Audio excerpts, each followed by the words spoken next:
remember when they first brought it out to Long Island, I went to a store called Tycho Restaurant, and I felt so sorry for the owners.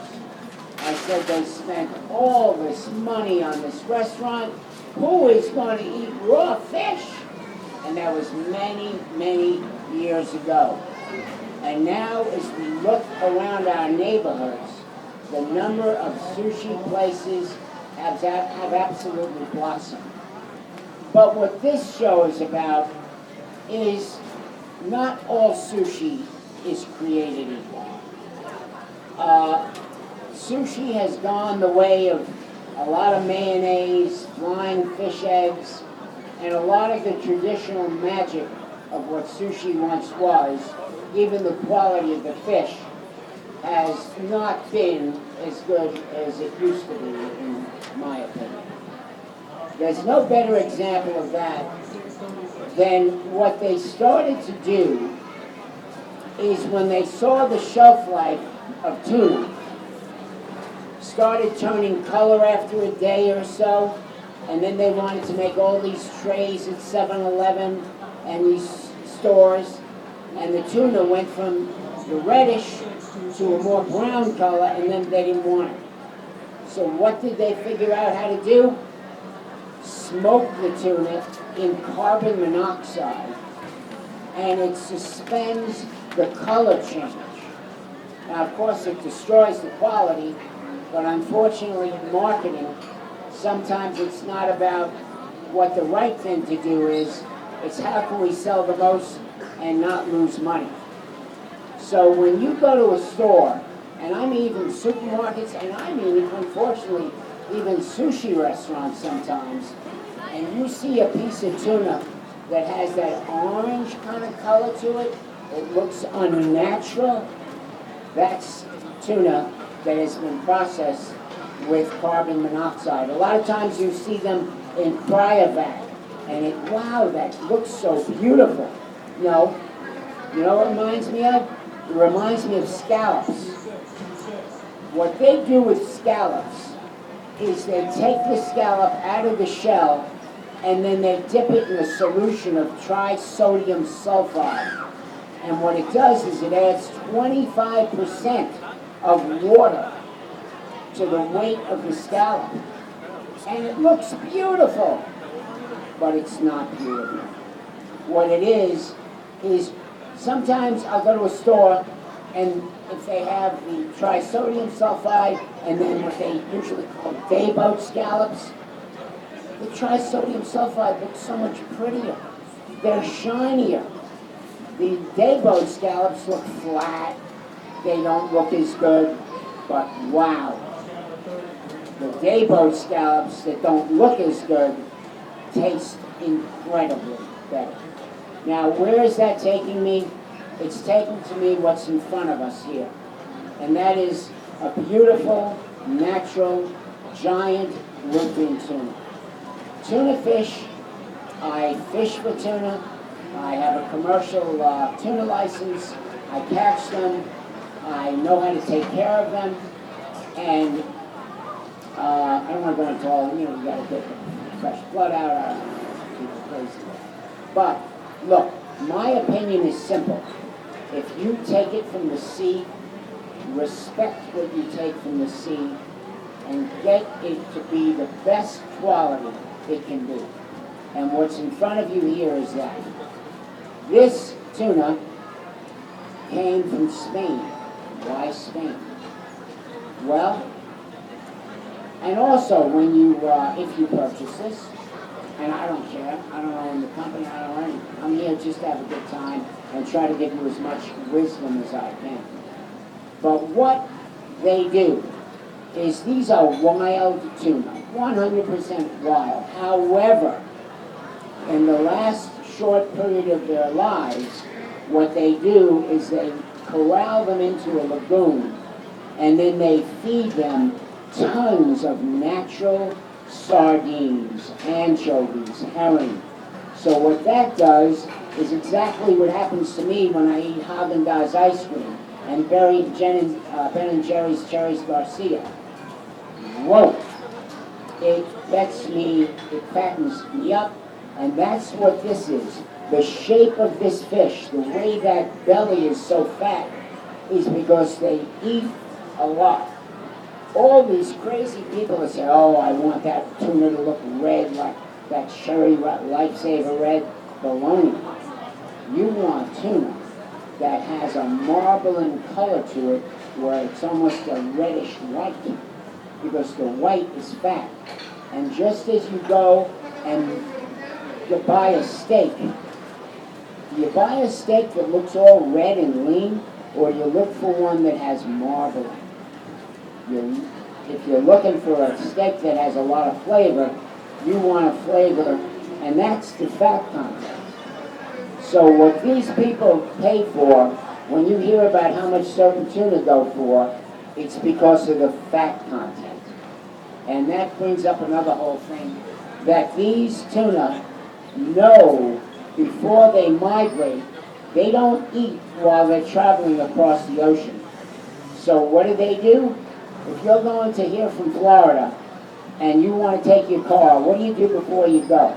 You fill up the tank so you don't have to stop as little as you have to when you're traveling. The same thing here. When it becomes September, October, November, these tuna in the wild go out and start gorging themselves with food. And this tuna, or a natural, wild tuna, and this is natural, but a tuna that's caught in Massachusetts, up right here, right off Long Island. What they do is they will migrate from here off the coast of New York and go all the way to Spain, Europe, and around the world. That's why they're called a highly migratory species, because they travel quite a bit. So what Mr. Nobu looks for is he looks for the best quality fish in the world. Sometimes they're wild, sometimes they're what's called farm, but a farm tuna is not like a farm salmon that goes from an egg all the way until it's harvested, in captivity. This was totally wild. It's only the last short period of time. And this, as I said, is a giant bluefin. The tuna names you're mostly familiar with are bluefin, big eye. A big eye is also a high-quality sushi fish. They're right off our shores, too. They don't get as big as bluefin. Bluefin get up to over 1,500 pounds, 1,500 pounds. Big eyes get to about 300-400, that's big. Most of them are in the 150 range. The other one that you're familiar with is yellowfin tuna.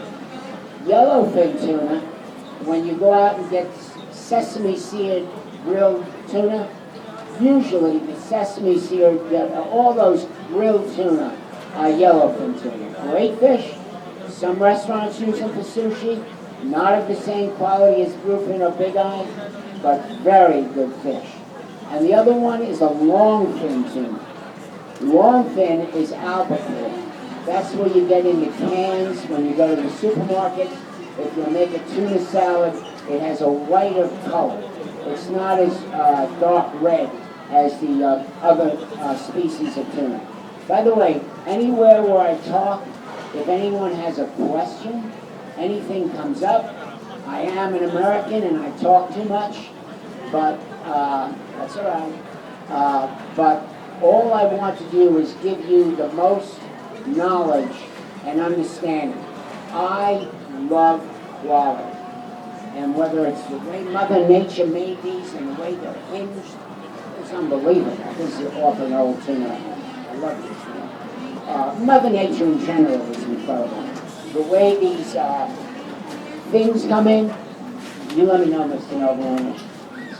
The way the fins tuck in here, it's incredible. But most importantly, what this is about is quality. And I'll tell you this again, I don't work here, it doesn't make a difference. When you see this fish here for sale, and you look and say, oh my gosh, that thing's $20. Look how small it is, it's $30. Well, guess what? A sushi restaurant today of good quality, you're paying $16 to $20 for one slice. All right. That's my shut up guy. But it's definitely, all right, he's going to quarter the fish. What he does is he's going to quarter it into 4 quarters. Yes, dear. They swim 30 to 40 miles an hour. They're very fast fish, they're very sleek. They're what's called aquadynamic. They live to about 25 to 30 years old. What he's doing now is collaring the fish. He's taking the collar off before Mr. Nobu takes his $10,000 sushi knife coming up here. By the way, don't tell anyone he also uses that to shave in the morning, but he washes it very well before he uses it.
Look at the amount of fat.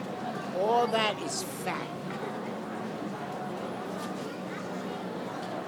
Don't expect to go to your local sushi market and get tuna like this.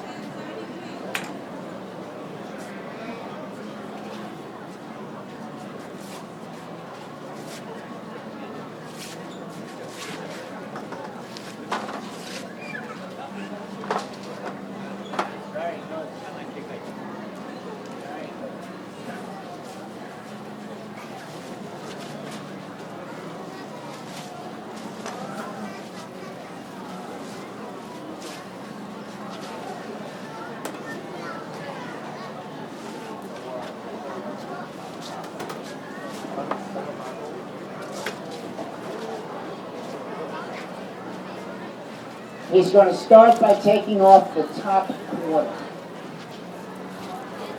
Look at the way that knife, if you knew how thick that skin is and how tough it is to cut and see how easily he puts it through there, it's quite amazing.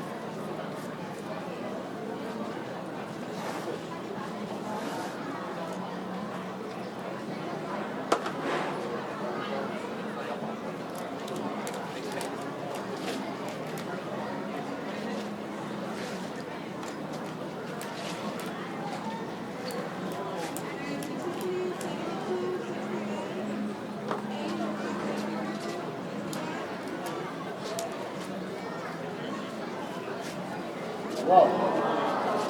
Now if someone has a big piece of rice, we can eat it right now.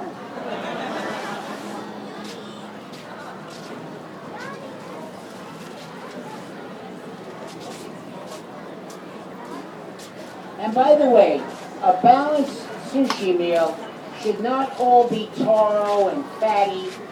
The importance of other fish, sea bass, fluke, all fish. You can't, in my opinion, just eat, oh, I want taro. Sushi is best when it's balanced, when you have different flavors happening within the same meal. This, to me, is like the cymbals crashing. Whoa! But, as I often say, if you have a symphony, and the whole symphony was nothing but cymbals crashing, it would sound more like garbage day on Tuesdays at my house. You know, you need the softness. You need a mixture of different quality and different fat contents in fish. By the way, scallops are incredible. Sushi, incredible. Look at that.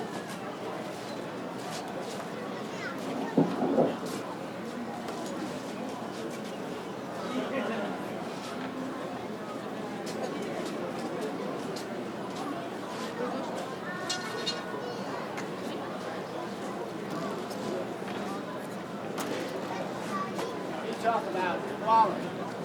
My gosh. Look at that. Now do you see, neither of the skin, there's more fat. The redder is in the middle, and that's more skin talk. See how it turns? It goes from a darker color to the lighter. The lighter color has more fat. See how it's more pink? Got it? You want the whole thing?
They're scraping in between the bones.